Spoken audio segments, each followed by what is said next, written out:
and profit off the radiation. Congregation collecting the people for that Satan. I keeps it blazing, cause I can read between the lines. I ain't blind, we unwind what they're really saying. Genetically modify what you're tasting.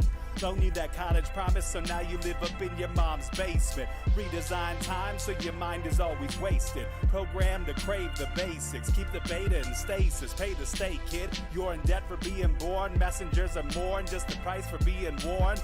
Don't be alarmed. Disconnect from their machinations. Stop subscribing to the folly of own nations. Bone breaking ain't the answer, cause they seek the ownership of souls. Spread the seeds and watch them grow. Break the chains of control. Break the chains of control.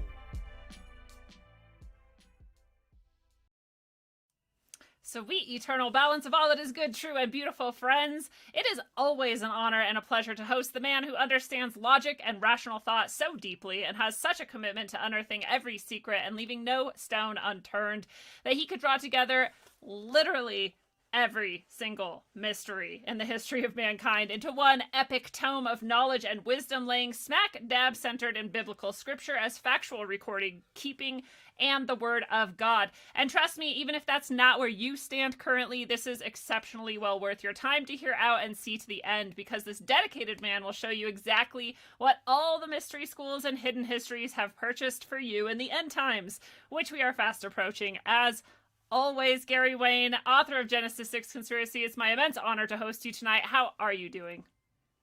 I am doing very well, and so happy to be back guesting with you tonight, and looking forward to the show. Yay, me too. And everyone listening out there, I just want to remind you, you can come make certain that your soul is well aligned to the good side and celebrate that alignment while learning some fantastic skills and practices at the 3 Days of Brightness retreat, which will be December 21st, 22nd, and 23rd, featuring master teachers and practitioners of various paths, and now available also in single day passes. So if you were looking forward to it, but you couldn't swing 3 days, you can grab just 1 day now. And all of that's over at rogueways.org. So go check it out.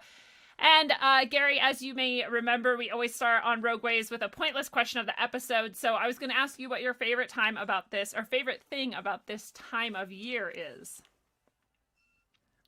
My favorite time of the year, favorite thing this time of the year, you know, I do enjoy the festive nature, the festive sort of environment, and all the different decorations and things like that. Not to get into too much of the minutia in terms of doctrine as to what kind of decorations and things like that, but I just like that whole sort of concept that people try, at least most people try, and take a little bit of a step back from the crazy pace of the world and try and appreciate their family, try and appreciate what they have, hopefully spend a little bit of time with God. But it's just one of those sort of things that, even though it's a Christian celebration, perhaps centered around a polytheist set of dates and things, it's one of those things that sort of brings people kind of together. And so I think that's the thing that I like the most about it. And I do enjoy looking at all the Christmas lights and things like that. So yeah, I love all that stuff too. And it's hard when you like learn more and more about the world and you're like, everything is sort of slowly taken away from you. You're like, wait, Easter is not about, Jesus at all. And then Thanksgiving actually has to do with maybe possibly like slaughter of all these people. And, and then Christmas is like Santa is Satan, and why are we celebrating this? And it does get really sort of dark, and it's also such a dark time of the year. The day is the shortest, and we lead up to that shortest moment of light in the year, and that's exactly why I always try to keep the light like really strong in myself at this time of the year, because I feel like, and maybe I wonder what your opinion is about this. I feel like the sort of dark forces of the world love this time of year because of that. Like I feel like there's literally less like, I don't know, there's like more energy for them and less for us maybe, or something. Well, I mean, what they're trying to do is they're trying to make sure that it's not anything to do with Christianity. So True. That's one of the things that is always going on. But I think, anytime there's a period of time where people are going to take some time out to celebrate the birth of our Savior and Redeemer, then that's probably a good thing. So, True.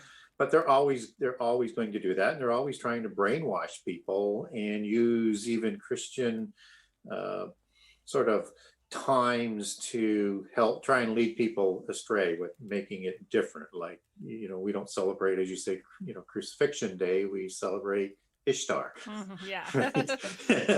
And so they don't even have it according to when the Passover was and setting the date for that. Or you've got, New Year's, which everybody says, well, there's nothing religious about New Year's except that, the ancient Israelites and all of their ancestors celebrated the year with the lunar calendar. Right? And this is a celebration based around the solar calendar, which is pure polytheism. Interesting. So everything has that sort of, but for me, it's not about trying to shut yourself so far separate from the world. It's more or less understanding how they influence things and how they brainwash things, and not participating in their rituals of those occasions, and taking what you can without being sucked into an occult ritual. Yeah. And still, have some pleasure and celebrate whichever, celebration it is. So Halloween's probably the most difficult one for me, because I loved Halloween as a child. And, I like a whole bunch of things about Halloween, like, making the jack-o'-lanterns, but, that's kind of one that I've kind of walked away from, because there's really nothing other than, the Roman Church sort of moved some of their celebrations in, sort of lockstep with All Hallows Eve, that, goes from October 31st right to November 11th. And of course, the poppy celebration for Remembrance Day. It's all sort of connected within that whole occult belief system. So that's the one I try and sort of separate from. But I still, we still go and we honor on what we call in Canada Remembrance Day, as opposed to Veterans Day for the First World War, and we use that for the Second World War as well. All of those who sacrificed for our freedoms. But I also know that there's a lot of occult ritual around that as well, including it was, on the 11th day, the 11th month, at the 11th hour. That's not by coincidence. That's not accident, yeah. And it's like they kind of have their fingerprints all over everything, which is exactly why this book is amazing. Yeah, it'll help you to start to decode some of the language, whether or not it's in text, or it's in taciturn images, or it's in fairy tales, or whatever the genre is. You start to look for how they communicate their belief systems and their history and their genealogies in everything they get their hands on. Everything. And it's like, we were just talking about with all the holidays, it's actually with everything. And, like you were saying, once you start to see the way this all sort of comes together, you start to see it everywhere. And I know a lot of people in my audience will be familiar with the idea that they do a lot of their rituals on massive public sort of events, like Super Bowls or the Olympics. And all of these things are also, and you start to really look around and say, like, there's not anything that they haven't touched and degraded or used for their purposes. Everything is there to honor their pantheon of gods, to degrade God, to lead people away from God and not give God credit for anything. I mean, that's exactly their whole agenda. And seemingly they have to do everything in plain sight. So even in things that they're planning on doing, they seem to have to, or enjoy maybe perhaps, showing us what they're going to do in terms of literature, and maybe even foretelling the events within the news, and then they just sort of go do it. And I wonder, whether or not that had a lot to do with, the current election in the United States, without getting too political, is they told everybody how they were going to take the election away. Yeah. And they executed it to the letter of the plan. But they told everybody how they were going to do it, and nobody did anything about it. And apparently we're still not doing anything about it. We're just watching it happen, and there it goes. Yeah. Yeah, that's its whole own mess. And I know, there's a lot of people who are maybe going to watch or listen to this who didn't hear us talk in the previous, I think, 3 or 4 episodes that you've been on Rogue Ways. And so some of this might seem sort of sudden to people, but I think also a lot of my audience is pretty well versed in many of these things. And so I kind of want to just jump into a pretty random question and or idea at least. And this idea I'm realizing while I'm reading, this book over and over again. I'm realizing we consistently find throughout history this negative view of giants. The giants were evil, they were oppressive, they were tyrannical. And at the same time, I feel like, at least, maybe I'm wrong, but I feel like we have this very positive view of those who brought civilization back after the cataclysm, after the flood. And all these societies, we see these like people with carrying this bag, and we have these like serpentine or feathered or shining sort of people who return, and they bring back civilization. And we look at them and we're like, oh, well, that's really great. Like someone was out, bringing civilization back after the flood, and then we don't realize that these are the same people, right? The same beings. Yeah, and so it's like a false sense of saying the giants were bad and evil, but also saying they're mythological, right? Yeah. No one really believes in giants. Nobody really believes it, and so they do it in 2 different ways, which of course the elite doesn't actually believe, because they know they are the descendants of those giants. They're the ones who have taken over from their bloodline ancestors, from the original giants, both before and after the flood. Nephilim before the flood and Rephaim after the flood, who usurped all of the kingships and the ruling class and control of all of the religions, and still control that with their bloodlines today. And created the feudal system where they kept all of their, let's say, greater family as the noble elite in absolute control, and then the humans as their slaves and their serfs. And that lasted right up until beginning of the 20th century. And there's been sort of a little bit of a reprieve, even though they've been sort of controlling things in the backgrounds. But now you see that movement to reinstate that Nephilim world order, I also like use that as a double instead of the new world order, that they want to bring that feudal state back. And you see that in the policy. So when they look at white privilege, or they look at Canada or the United States, they have to lower those societies because they can't raise in their brutal system the poor up in the world. They have to lower because they can't do the other. And so that creates, again, whether or not it's in any of their systems, whether or not it's in communism, whether or not it's in socialism, whether or not it's in sort of the monarchical system, only democracy gives you an ability to increase the middle class and let people to increase their wealth. But they want, through any of the systems that they prefer, what they're going to impose will take away wealth and make everybody equal. There's an old saying before China turned, a little bit capitalistic, so moved, let's say, more from communism to national socialism, where the corporation works in autonomous nature with the state, just as we're starting to see in the West with the corporations. Before they went in that direction, their system was the most equal in the whole world, except they were the poorest nation in the whole world, except the ruling elite. And of course, that's what they'd like to set up everywhere. It's very equal. It's just not a good thing. Yeah.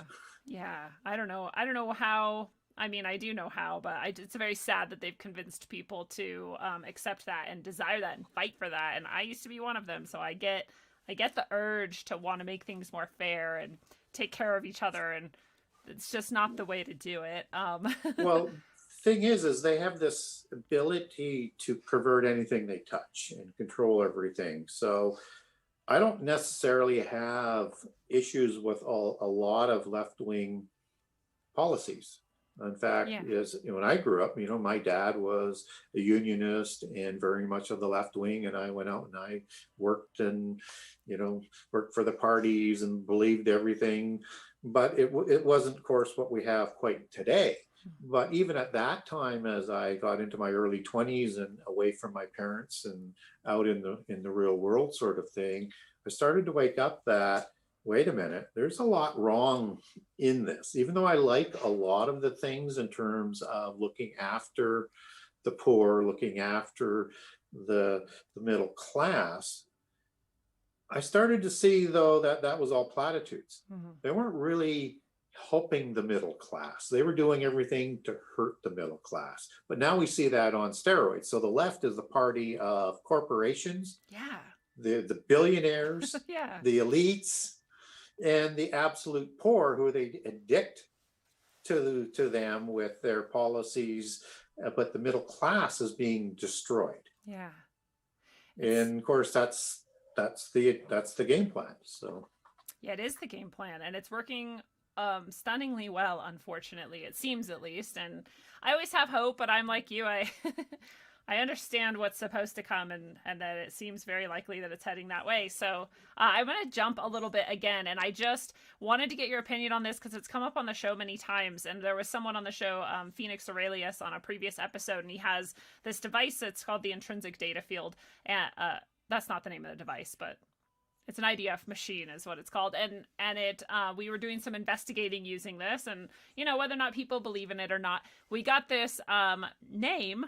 Well, we asked it. We said, is there dark entities that Bill Gates is working with and his like? And it said, yes. And we said, is it this name? Is it this name? Is it this name? And we got to the name finally, Baalam Moloch. And it seems to be a mashing together of so many demonic names. What do you think about that? Well, I didn't quite catch the first part, but I caught the Baal part of it. Yeah, and that's Moloch. in there. It's Baal, and then with an AM on the end of it. So it's like Balaam, which I guess Balaam is another demon, right? Well, Balaam is also a priest in the Bible that Oh, is trying to curse Israel. interesting. They always take the Right? names from like the good side and make them like bad characters. Yeah, so he'd be sort of a priest in that sort of name. And, Balaam was also a name that comes out of the whoring, that he was probably one of the Nephilim as well. And so you get sort of, three different things going on. Baal, which is the son of El, which is the Canaanite parent god. And then Molech is the offspring of Baal in a lot of mythology. So he's like more of a demigod, right? And then you go down to the priest class. So you actually get a ruling class as a demigod, a priest class, and the one who takes over from El after the flood. Wow. All in one. And that's supposedly All in one. who Bill Gates and similar types of people are working directly with. So I'm like, well, that makes sense to me.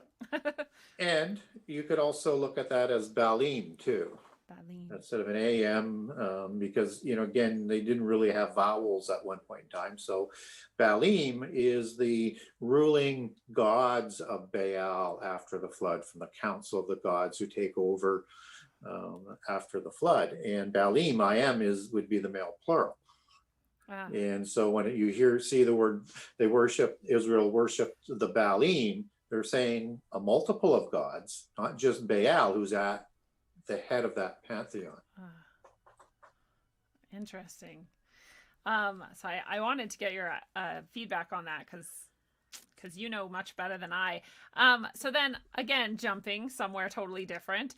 When we're looking at the Tower of Babel, and it says basically that God cared that everything would be possible to men, and that he didn't want that, right? And so he came down and he made us all speak different languages and separated us and dispersed us. But I don't really understand why. And doesn't that, if that's what happened, doesn't that support the Gnostic argument that God is punishing people for reaching too high, or that he's like jealous or doesn't want people to know things or something like that? Sure. So take a lesson from modern politics with the Gnostics and the polytheists is they spin. Yes. Right? They spin everything. And they present a plausible argument because people don't tend to ask hard critical questions because you've been brainwashed, you, but people have been brainwashed not to.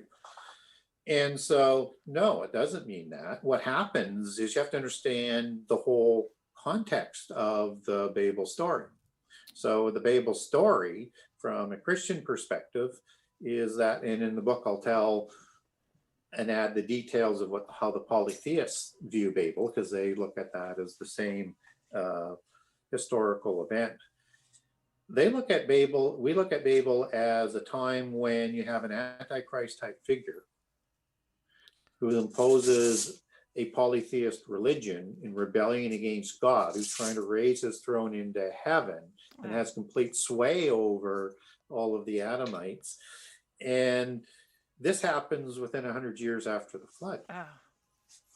Right? Yeah. So the flood is a not to prevent the fallen angels from trying to sift humankind and be testers. It is not trying to prevent giants from being created again, which they are. They either survive or they're created. I lean for recreation, and I think those angels also went to the abyss. Yeah. But they were replaced by other angels into the council of gods afterwards. But this happens within 100 years of what happened after the flood, and God is looking at it and saying, if the flood was, and I shouldn't put words in God's mouth, but I look at it from the lessons that are being pulled out, is that this was a restart for humankind. Yeah. God wasn't going to do another apocalypse until the end time, and he was going to let events bring about that apocalypse. It was done after the flood to have people have a restart. Yeah. But within 100 years, we're already you already have an Antichrist type figure. It's the end time that could have come about, right? Yeah. And so God has dispersed the people with different languages to permit all of the people's names who were written in the Book of Life before creation are fulfilled. Yeah. And so it's designed to have the world sort of pushing and pulling against either other, but never coming under that one horse again until we get the time of a new Babel, which is the Babylon religion, which is where the allegory comes from. And you're going to have basically one language, which people like Francis Bacon worked very hard on to create English as that world language for the end time in the New Atlantis, and created through some writing guilds like the Spear Shaker Society and the Knights of the Helmet Society. Spear Shaker, like Shakespeare. Yeah, which is that's where the name comes from. Yeah, and that goes back right to Apollo and Athena and the gods with the Spear Shaker and the Helmet Society. And you have King James Version Bible being sort of the first manufactured, mass published book of this new language that's going to be using Christianity's distribution pipe to get that language around the world, and through the empire to make it one of the dominant empires. But they're going to have that one language, whether or not it's English or whatever the language is going to be, but everybody can communicate with one language. And as we know in the Babel story, it clearly says that working with one language as one people, anything they decide to do, they're going to be able to do. Yeah. And so that's why the time is sort of purchased. And then you're going to have an Antichrist figure who's going to rule over all of this and is going to try and raise his throne to heaven like Nimrod did. And we're going to have a rebellion and a war against God and his angels. And all of this will play out when the ordained time comes. And I think we're getting very close to that. So this was not an evil God acting to hurt and keep humankind in without knowledge. It was designed to not let the spurious forces dominate and destroy humankind and prevent us from reaching our destiny. Because if that happens at Babel, you don't get Israel. You don't get Israel, you don't get the Redeemer. Yeah, that's a very good point. It's well explained, and thank you for that. And I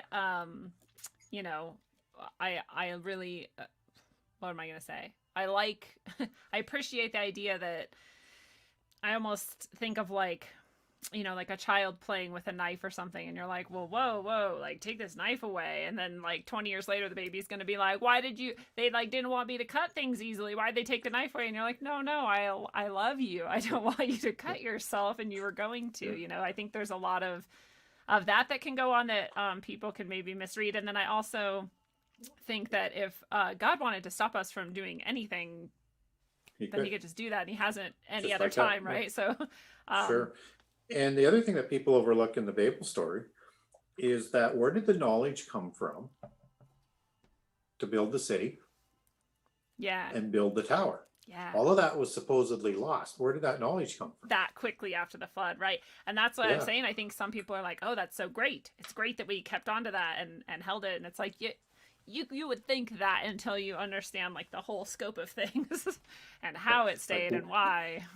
Yeah, like where was that knowledge storage on the ark? And why would Noah teach Nimrod that knowledge to, and of course that's not what happens. And so that knowledge is a succession of the polytheist drive to take over the post-Diluvian world, just like they did the antediluvian world. And according to the secret societies and the Gnostics, is Hermes, one of the great patriarchs, finds the antediluvian knowledge and gives it, that contains the mystery Enochian mysticism, and gives that to Enoch, son of Cain, that is, as opposed to Jared, the evil Enoch's mysticism, who creates sun worshipping and the bull cult in the flood to develop this knowledge.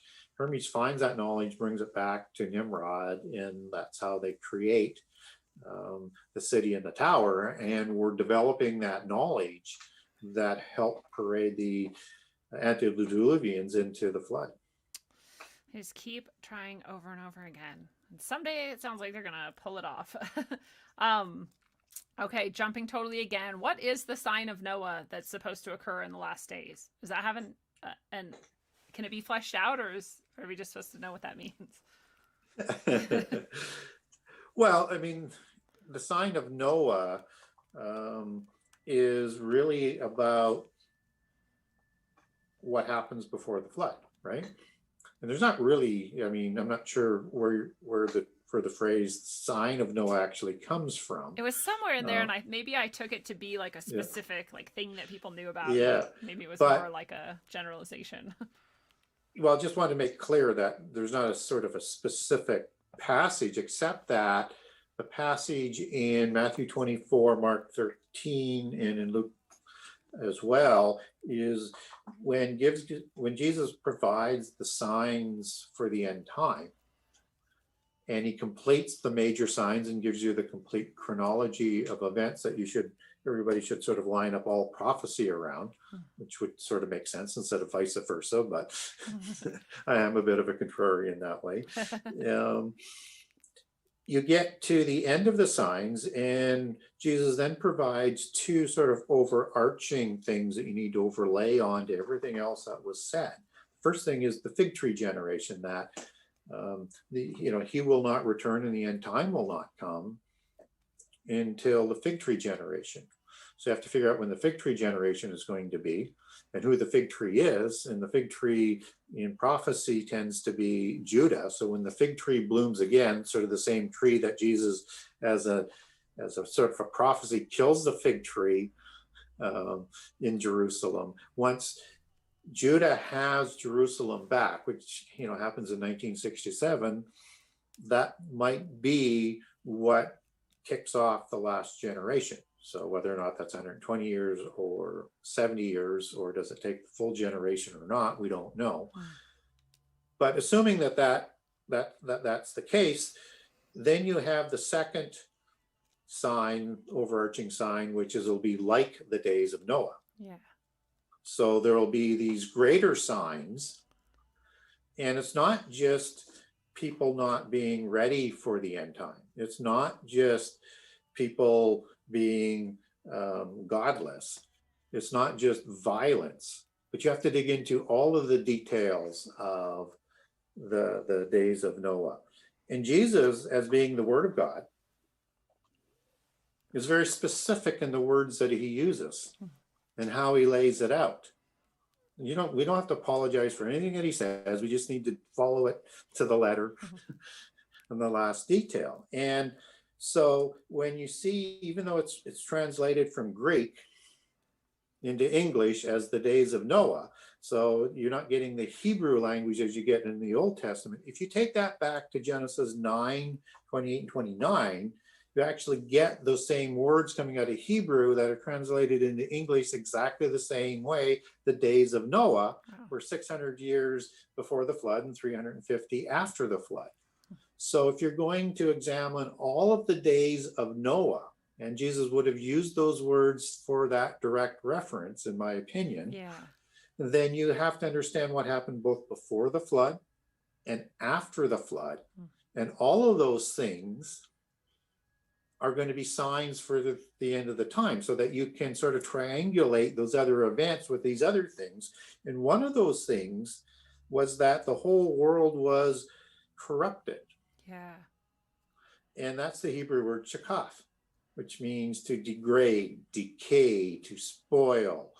And so it didn't say society was corrupted. It said the whole world was corrupted. So that means everything that was going on in the earth. It also means, likely, and I think it does, is that all of the plant genomes were destroyed, and that the DNA of animals and humans were corrupted as well. And if that's the case, that requires significant knowledge and technology, which would have been the case because they built cities like Machu Picchu that we can't build today, or the pyramids and things like that to honor their pantheon of gods. Then we're still catching up to that knowledge, and we can see the ability to corrupt the whole world as we corrupt genomes in plants today, and as we're changing and working with at the DNA and the molecular level to change things. And so that is going to be a significant part of how the sign works as well. So what I'm basically saying is everything that happened in the days of Noah that was bad, because nothing is new under the sun, is going to happen in the end time. And that's what I would sort of classify as the sign of Noah. And why I look at it from an overarching sign as opposed to a specific sign, because of where it's located and all of the details that Jesus, I think, is referring to. That makes so much sense. And it definitely describes now even more so than all of the other things that describe right now. But, you know, when you're talking about the DNA corruption of plants and animals and humans, right? Because we're getting this vaccine coming up here with mRNA in it, and that is literally to edit the human genome. So there's no other purpose for it. So if we're getting massive amounts of people all over the world who are going to take that, there we go. There's one more sign, right? Or it's the beginning of how they're going to get at it. I mean, they're pretty smart. They wouldn't do it on something that would miss a lot of people or be flagged too early. True. I think it's the start of that distribution system in terms of how they're going to get at changing people's DNA that's going to lead to the mark of the beast. Good point. And it hasn't come out yet. It will come out soon. We recorded it yesterday, but I just had an interview with Gina Phillips, and we were talking about, and maybe you've said this before to me too, but it takes me a number of times to hear something before it gets in my head. And concerning the mark of the beast, I was really happy that she, you know, her idea was that because I was like, it's not fair to trick people into, like, if this vaccine or something like it was the mark of the beast, it's not fair. I wouldn't feel like that would be what God would allow, but I couldn't understand like how else. And you know, she was saying, and maybe you agree, that people will knowingly know that it's the mark of the beast and what it's all about and still take it. And I don't even understand that. Why would you do that? A clear choice, and because people are being prepared and brainwashed, and it is true. And the technology is advancing at a significant level. And in Davos, 3 years ago now, they announced that all of this nanotechnology and things that they want to deliver for increased health will be delivered through an implant. and delivered through the healthcare system, because people will want to be able to be given quickly things that could stop pandemics, things that would give you longer life, things that would happen automatically and automatically medicate you through a connection to AI that would just happen instantly, and you would never have to manually take another prescription or anything like that. And so it's offering immortality in the physical world, probably in conjunction with clone technology, because in polytheism, the two pillars of godhood, just as it was offered to Adam and Eve in Eden, so it's the same thing where Adam and Eve had access to the tree of life, immortality, but they didn't have unlimited knowledge, and in this case, the knowledge of good and evil, right? So they're innocent until they ate the fruit. But they didn't realize, and what the serpent told them, what the Nakash told them was, surely you won't die, but you'll be like gods, all knowing, right? And they already had the tree of life. So that would give them those two pillars that Gnostics celebrate as being gods in the physical world, except that they didn't realize that the consequence of eating the fruit they were told not to would cost them the access to the tree of life, and there goes the immortality. So it's the same thing that's going to be offered, is that they're going to give you that knowledge, because that will be connected to the AI, which is connected through dimensions and quantum mechanics to the Atma particle, which is a sort of emerging particle on an invisible particle on all particles that moves that information through quantum entanglement instantly. That's called the Atma or the Atman particle. That's is so beloved in the Hindu religion, and what quantum mechanics and people tend to read when they're researching and becoming scientists in quantum physics. And so between that immortality and that access to the knowledge all coming together in that beast chip mark implant gives them both. And they have to be able to convince people that they can actually win this war against the alleged evil God of the Bible who wants to keep you mortal and without knowledge. But then you have to develop the weapons to do that so that it's believable and that you have a chance to win. And your allies are powerful enough to fool you that you could think that you could win. So all of that has to be brought up to speed with that knowledge and technology that's still advancing. Wow. That makes so much sense. And I just, as you were describing that, had this realization that they're looking at me exactly as I'm looking at them. And they're going, why would she not take this? What's wrong with her? And I'm like, why would they take that? What's wrong with them? But here's the thing. They can only offer through that type of technology, and we don't even know whether or not they can actually fulfill it to the degree that you would think what immortality would mean. But they can only do that within the physical universe. They can't offer true immortality that is part of the spiritual realm. Only God can do that. See, and I just take that as like obvious, I guess. It's hard for me to understand, but I realize that not everyone has like grown up with an understanding of their soul and, their place. So I guess I can see that, and it's sad because it's one of those things that as much as people really, really will fight you to say the opposite, I feel like it's intentionally suppressed and degraded and, disgraced. If you talk about even spirituality, not even just Christianity, but even just spirituality and having a soul, you're already crazy to a lot of people. Like, oh, she's a little bit weird. And then if you bring, Jesus or anything like that into it, then you're like really crazy and like, oh, she's like a fundamentalist crazy. Like, and these things are bred into us. But we're going to see more, I think, of that sort of spirituality come back, but it's only going to talk about the soul and the body. Yeah. Right? And that's because there's three parts. There's the spirit, the soul, and the body, but they conflate in polytheism that soul and the spirit are the same thing. It's not. Soul and the body is of the physical world. Spirit is of the spiritual realm, and only God and Jesus can separate the spirit from the soul. So when they talk about souls, people should be very, very careful. That's tipping their hand.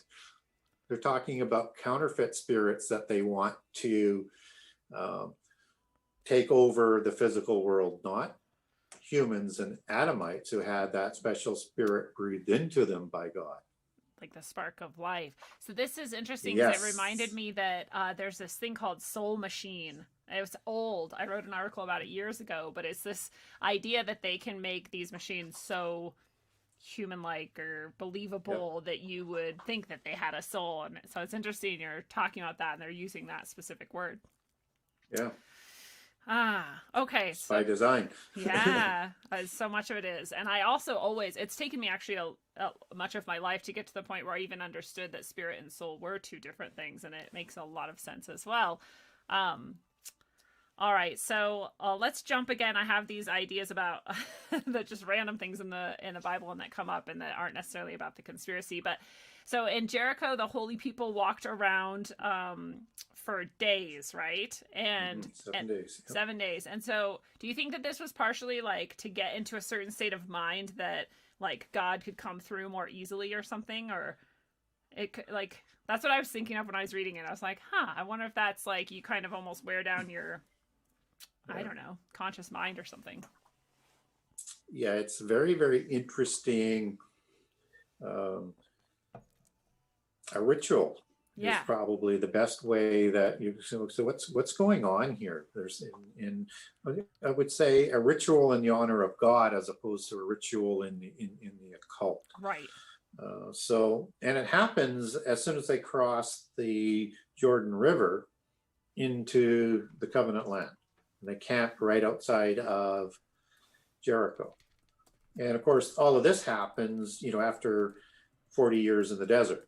And then they go on a march, and the first battle that they're going to battle with are some of the Canaanites that they ran from when they saw the spies with the three Rephaim kings, Anakim kings, Talmai, Sheshi, and Ahiman. And those hybrids that were the ones that are said to be taller than the Israelites, which are separate from the Anakim, which are Rephaim. And so they win that battle, and then they go and then they fight, against King Og and Sihon and the Midianites. And you don't hear any of that sort of symbolism or anything, but they're not in the promised land yet. They're fighting giant armies outside the covenant land. But as soon as they cross into the land promised to them through Abraham, that this is going to be the first city, and it's going to be a sign for all of the Rephaim kingships in Pentapolis city states that they align themselves in. So let's say, Og ruled over 60 cities. That's 12 Pentapolis little mini empires. And so when you get cities of 5, like the Philistine Pentapolis, they're all sort of aligned like that. That's kind of a Rephaim defense system in terms of how they set it up with the mighty walls and things. And, 5 is kind of an important number for them. But anyways, it's the first of those cities. And this is an ancient city. In fact, seculars, whether they got the dating right, it's an antediluvian city no matter how old you want to make it. Wow. Yeah. With huge walls. And Giant the city walls. of palms, and where the moon goddess was celebrated. It was a huge, important site before the flood. Wow. City probably inherited by the Canaanites afterwards with the high and mighty walls.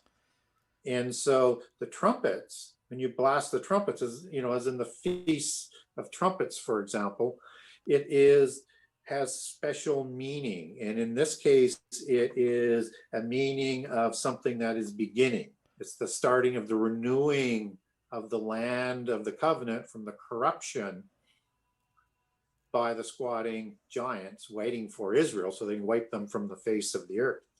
And so the first city, they're not even going to take by sieging it, right? They're going to say to the giants that you have to come out and fight us in the open land. Even though we don't have iron, even though we don't have chariots, even though we don't have manufacturing plants for weapons, even though we're half your size, even and on and on and on and on, you have to come out and fight us. You're not going to be able to stay. Otherwise, we're going to do this. And so it's a sign to the giants of what is going to happen. And there's nothing that they can do about it. I can't. So I think that's what it's all about. And it's a double sort of entendre with that this was probably one of the most important cities of the antediluvian world that is utterly destroyed. I can't imagine going out to fight actual giants. And I also do that every time I'm reading in your book. I'm like, we can't even imagine what life was like back then. And of course we look at it like it's all fantasy and fairy tale in general. So we literally aren't imagining it, but it takes the bravery it would take to do something like that is amazing and commendable. And so 1500 years later, right? Like to the day, we get the crucifixion of Jesus. And I was wondering if there's a reason why these things happen on the exact same sort of timing. Is there like an astrological reason? Because I know that astrology is very important to, them. And that they use it to time things and like how they're going to do whatever. So is that just a sort of part of the universe where there's certain times that are more powerful than others, and so both sort of sides can use that, or is there some other reason, or is it just happenstance, or what is your take on that?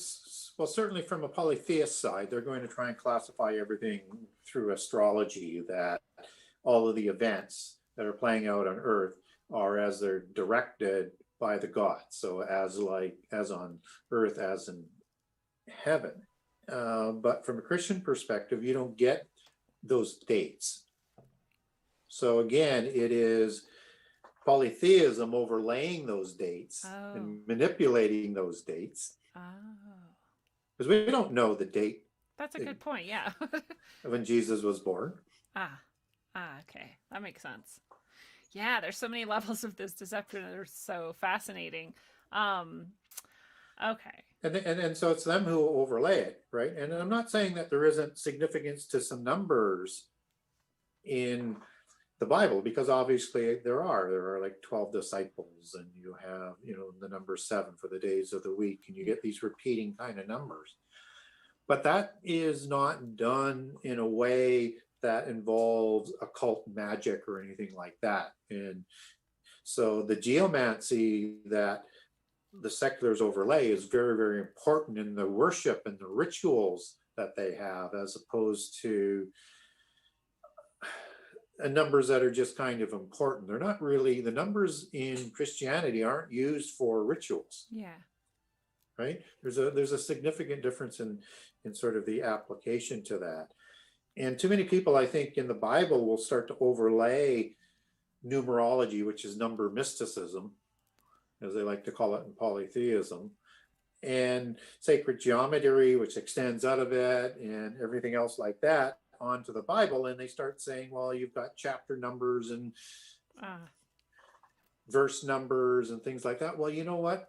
You didn't have in the original writing of the Old Testament and the New Testament, in Hebrew and Greek respectively, you didn't have verse numbers. Those were inserted. Good point. And they said that they inserted it to make it easier to read and to complete a thought. The problem, though, is it doesn't always complete a thought when a new verse number starts. It is kind of weird. So they didn't do it for that. They did it to apply their own geomancy and number mysticism to the Bible, draft that and deceive people, and then we'll use that against people as we get closer to the end time. Wow. And at the same time, though, we can look at like the design of nature and ourselves and the world and see like the work of God in that, and the beauty and the nuance. There is design. Yeah, there is design, and there's probably supernatural design with that, that is built on specific numbers, right? I get that. Right. But that's a whole different thing like than creating signature. Rituals about it. Right. Yeah, totally.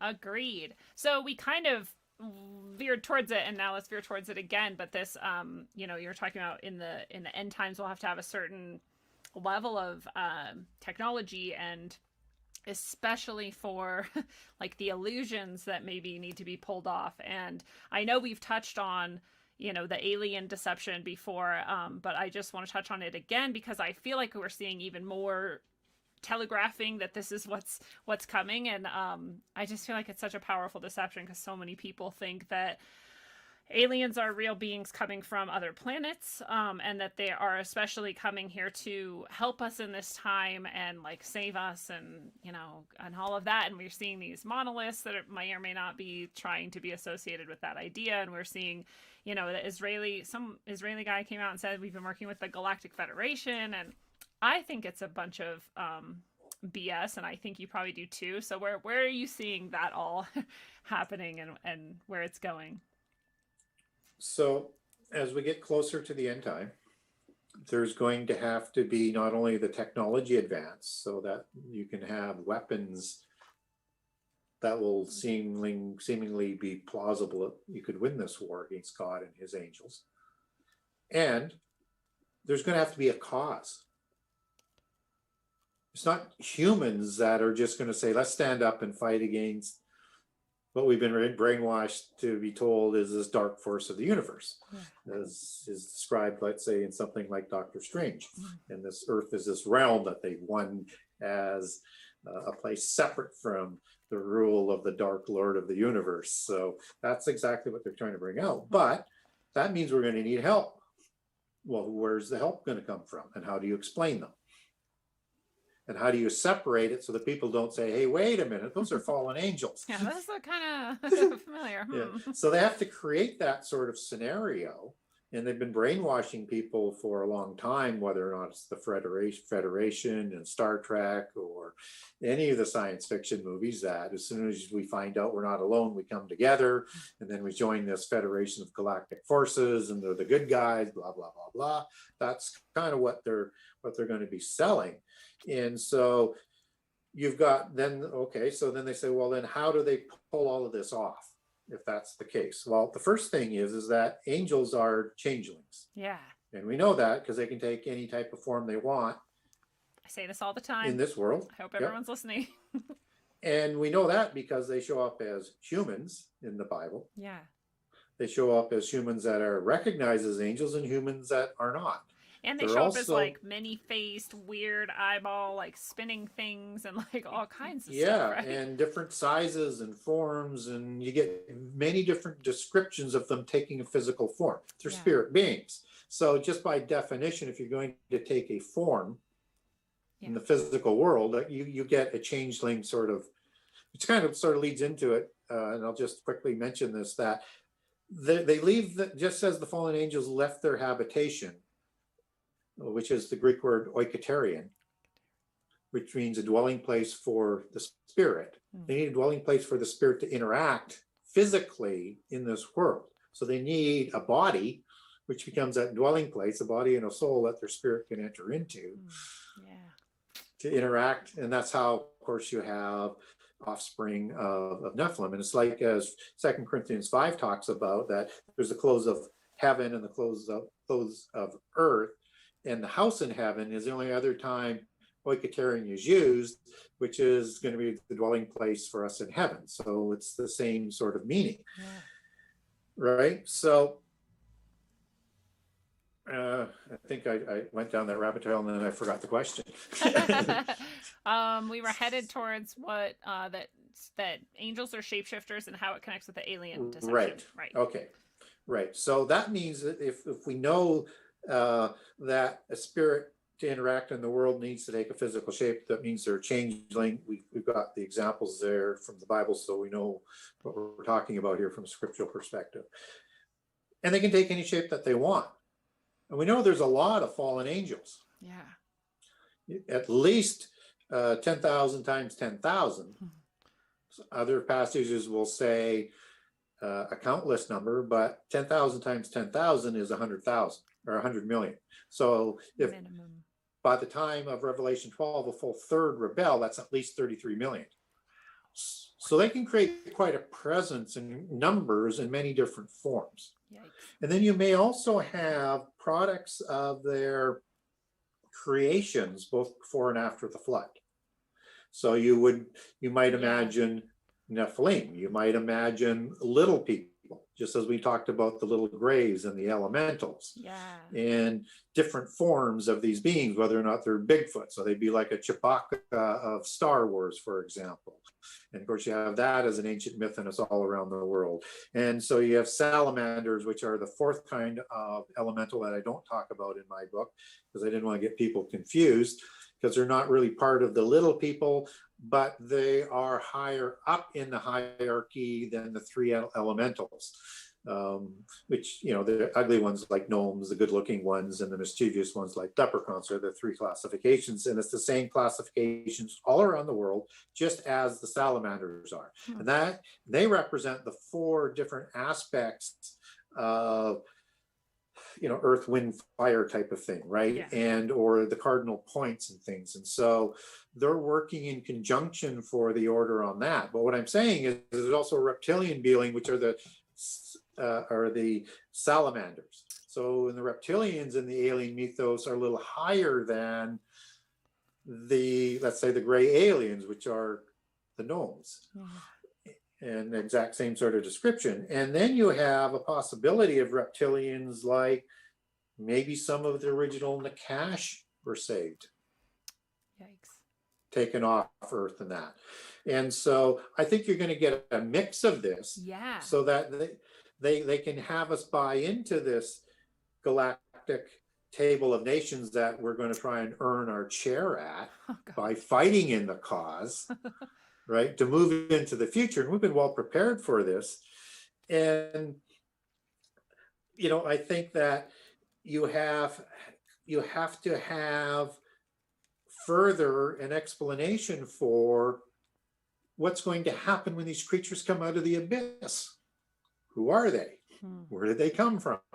Why are they so powerful? Why do they help start the Third World War or the Gog War, which is the 200 million man war and the Joel 1 and 2 war. And then you have war in heaven. You have to explain that war that's going to be going on in the heavens. And also, Antichrist is going to bring down some of the starry hosts, some of the angels, and trample on them. There has to be an explanation for all of that. Yeah. So you have to create that grand alien deception. I don't think that's the full deception. I think it's part of it, all to get people to rebel against the God of all things. Wow. There. It's really, once you spelled it out like that, and even though I had, read the book and understood all these different types that you're describing and everything, but tying that in with the Galactic Federation that just got announced makes so much sense. It's crazy. And it's going to be so effective, and that's what I really get really upset about. And you say that we should expect more and more demonic spiritual encounters masquerading as angelic encounters, which makes a lot of sense headed into this time. But aren't there also going to be angelic encounters? And Yes. what should we know about those and how they would differ? And, help us out here. Well, typically, demonic encounters are more communication with the demons. Okay. Because for them to interact, they have to possess a body, which is not a symbiotic relationship. Heads twist around and green stuff comes out of your mouth. It's they're trying to suppress the host, and it doesn't work well. Right. So they're going to need another way, either through technology, through the internet, in the computer systems, that there's something that can house that spirit. Yeah. Because it's without a body, Yeah. and to interact, it needs something, or a clone body. Ooh. Right? Or some sort of transhumanism or combination, but some sort of body to house that demonic spirit, which I think they're going to develop for them. Because, again, I think all things come to fruition, and all things that were part of the rebellion are going to be part of the rebellion in the end time. That's why you've got these creatures coming out of the abyss as well to join them. Now, angels in polytheism do something called an avatara, or use an avatara, which is a human being, and they are the avatar. So if you can imagine Vishnu entering into Buddha and providing extra power as one of the ones sent to humans on their path or on their way to evolve into godhood. It's a symbiotic relationship. It's not a suppression. In fact, the individual invites that angelic spirit being into them, and that's what provides them the power. We know this is possible for angels because in the Bible, we know Satan enters into Judas to help him have the fortitude and strength to carry out the betrayal of Jesus. And he may have been acting as an avatar with Nakash in Eden. And the reason why I say that is for a lot of reasons, but Satan isn't the one who loses his arms and legs and speech and is forced to crawl on the ground. It's Nakash, the serpent, not Satan. So he either coached them, mentored the Nakash, or avatared the Nakash. Now I feel bad for the Nakash. But he made his choices, right? Yes. So we're going to see more of that because, and that's where the false prophets come in, where they're going to be having power. And of course, the great false prophet has the most of that power. So expect that false prophet to be an avatar of one of these gods. And one might look for Shiva, who also avatars, which is the destroyer god, which is, Abaddon and Apollyon is the destroyer god, might be avataring when that being comes out of the abyss. And I think that's Azazel. So you might have that one avatar being the avatar with some humans as well. But you're going to have all these other false prophets because you have to convert the world to one religion and come together as a government and join this galactic table. So you have this series of events that will be cascading over us, and it has to start with proper preparation, which I think is going to be leading us into the alien phenomena, and then this avatar angelic presence within prophets predicting contrived, planned catastrophes and telling people to convert to this world religion, the religion of Babel, Enochian mysticism, the original polytheist religion in the world, because it's got to be like the days of Noah, and where Babel had their religion and where Babylon gets its allegory as a religion for the end time, they're going to say convert or be destroyed from the face of the earth. It'll be very convincing as well. It will be very convincing, yes. Yeah, and they're already planning a lot of these things. And have you heard of Astana? I'm sure you have, in Kazakhstan. And that's supposed to be like the center of the world religion, maybe. Yeah, I think there's going to be a lot of competing world religion wannabes, just like there's going to be competing antichrists. Okay. Right? Yeah. And so you're going to have an antichrist that comes out of these competing religions. But you have to remember one thing. They're all wanting the location and the power for their part of the world. And for that antichrist dynasty to be established, to be of their bloodline. Yeah, they're right? obsessed with that. So, but keep in mind that all of these antichrist figures are probably of the bloodlines, and that all of these polytheist religions come from the same root, Enochian mysticism before the flood, which is the Babel religion after the flood. And so no matter who wins out, it's the same result. It's just this internal rivalry that's going on. I think it ends up in Rome, but... Oh, yes. We talked about that. That made sense too. People in the chat are asking if you have any ideas what the 11 pillars of the earth are, or if that connects No, with I any of don't. this. Okay, I don't either. I've Yeah, heard of, I'd have to. I don't remember that reference in the Bible, but that might be an occult reference. yeah, So, it might be. Yeah, and I've heard of 10 pillars of the earth as well, and similar things, and I'm not sure. I'm not sure what that reference is to. So, but what we do get out of the Bible, I will say this, is that when the earth was created, it was created on foundations. So we get that out of Psalms 104 and a couple of places in Job as a couple of examples. And so that is something that can't be destroyed. Now, what it is, we don't know, but we have our understanding what a foundation is.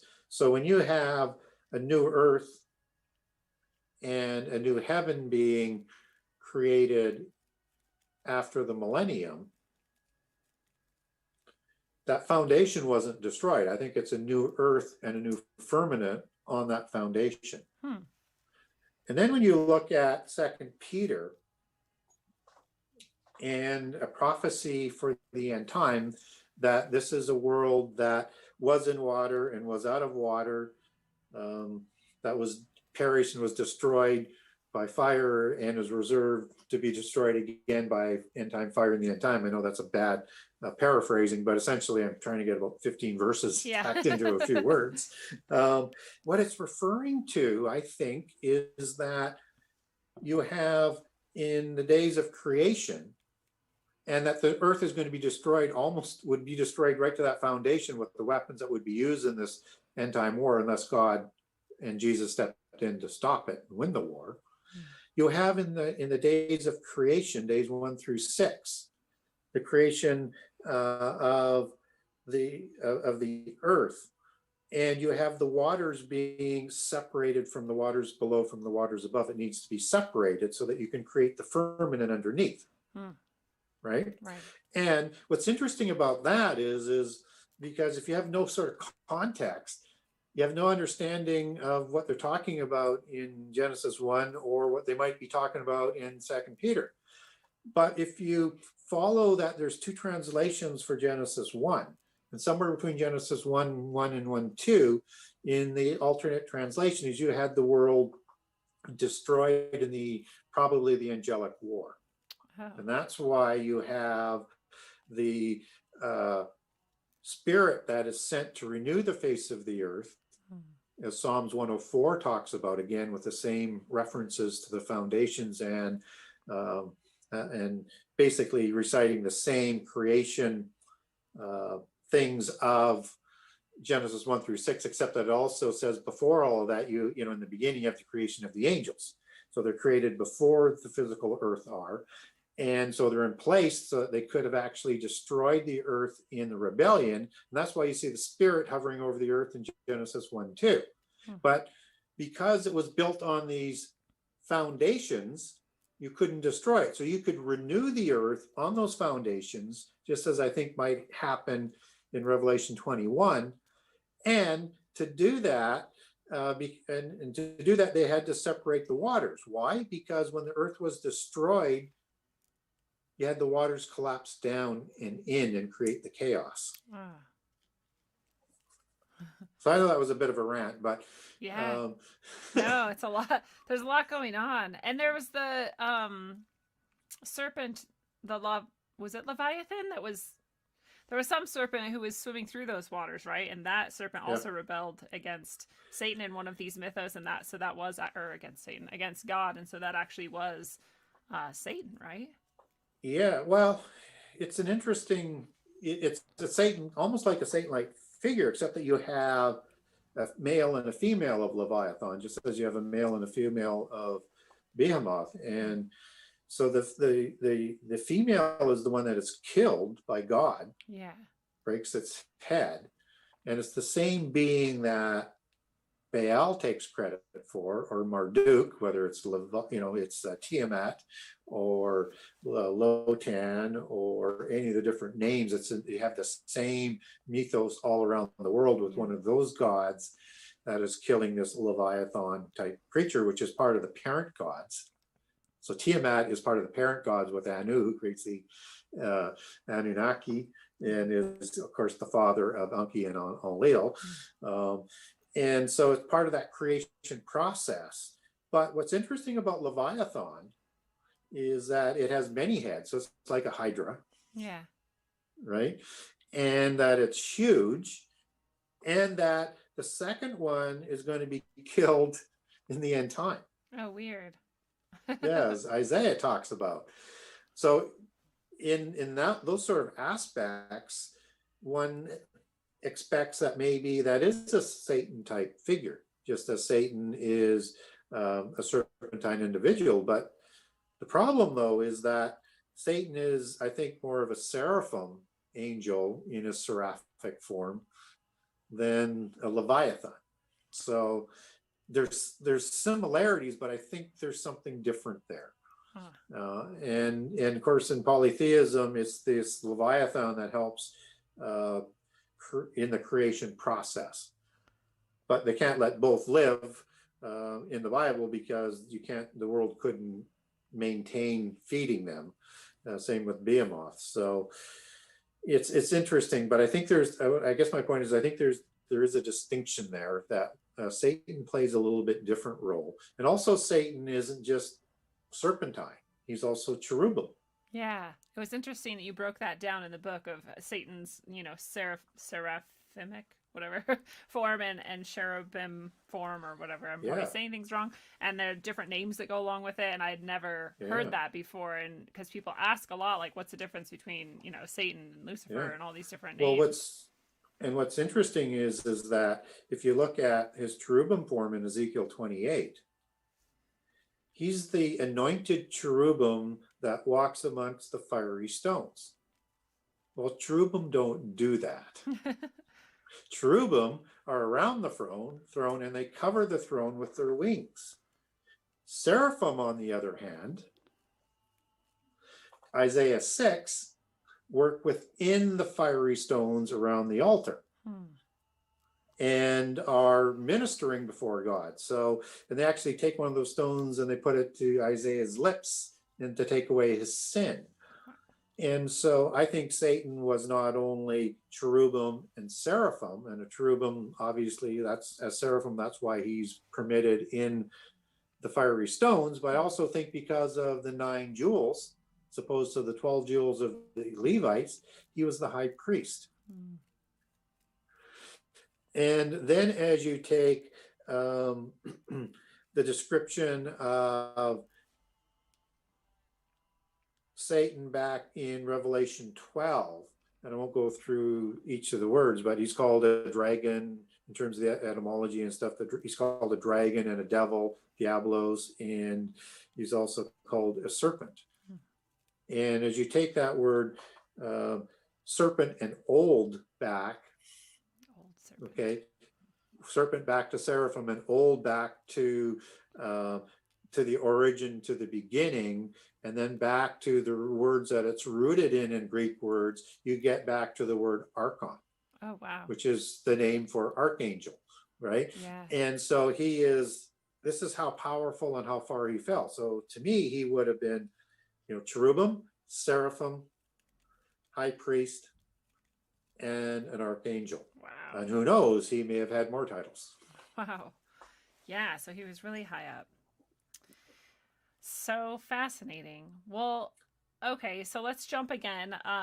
You go into great detail to talk about how all of these words that we use and all of these different, and basically everything. I mean, I can't, people have to just read the book, but, things like Aryan and Elaine both stem from the word royal, and Grail stems from the word royal, and things like gnome and elf all connect back to the word noble, and that all of these different words we have for all these different things sort of indicate this, hierarchy, this like higher status than humans, and then they all, of course, eventually go back to Nephilim blood or Nephilim sources as well. And so it's fascinating because, everything, like I said, I can't go into it enough, but like you connect literally everything, all these fairy tales, all of these things connect back to the same place. It makes sense that that's the case with the words. Why? Because they controlled the elite. They controlled the development of the languages. and the spelling of those languages Yeah. and the passing down and the etymology, and they would encode that with all of their meanings. So, royal, for example, is probably one of the best ones. So in the Bible, El is the word for a singular God or angel, Yeah. right? El is the same as Al or Il or ILLU, ALLAH, and all the different transliterations as it was around the Middle East. So the AL in Royale is kings of God, right? Yeah. I mean, and every word that surrounds it in the etymology of Royale goes back to ruler and realm and all of these words that hold their history and their genealogies and their bloodlines. Yeah. It's fascinating, and they are obsessed with their bloodlines and blood in general. But before we get to that, what do you have any ideas about Saint Germain? Well, there's a lot of speculation about who Saint Germain is. And he's not a Catholic saint, right? And no, I wouldn't think so. But there's one possibility. But because he's part of the occult, at least the occult draft him, and that he seems to take many different names throughout history, he is one that seemingly would be immortal then. True. Right? So we don't get too many possibilities if it is a Christian person out of the Bible, but we do have a couple possible candidates. You have the disciple that Jesus loved, because at the end of the book of John, he clearly says, well, what is, he said, I never said he wouldn't die, but what is it to you if I want him to live until I return? But that person wouldn't be part of polytheism. And neither would be, the person, I'm trying to think of the name and it's just eluding me for some strange reason, that Jesus rose from the dead. Peter? No. Oh, that he rose from the dead. Yeah. He actually said he loved this individual and then he dies, and I can't believe I can't think of his name. But anyways, he actually did a miracle and raised somebody from the dead and brought him back to life. Well, I don't even remember it, so I'm worse than you. Oh man. Sorry. Oh, Maybe someone in the it'll come chat back can tell later. us. Somebody in the chat will look it up. Yeah. So if he put his power on that person,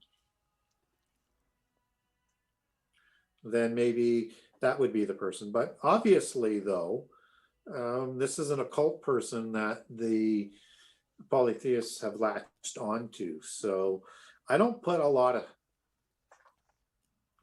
stake into that as being a credible story. I think it may be part of maybe a reincarnation allegory. But it certainly has significant meaning with the polytheists. I just have not dug down to, be able to figure out what it actually means and who it's supposed to be. Okay, good to know. Yeah, I don't trust him myself. That figure, whatever's going on with him, I don't know. So you also go to great lengths to show, as many people would be familiar with, especially with their into conspiracies, that America is the sort of model for the New World Order government, just in that we have all these different states, but yet they're all centralized, and how the various aspects of American establishment all link back to these secret societies over and over and over again, no matter which aspect of sort of American government society you're looking at.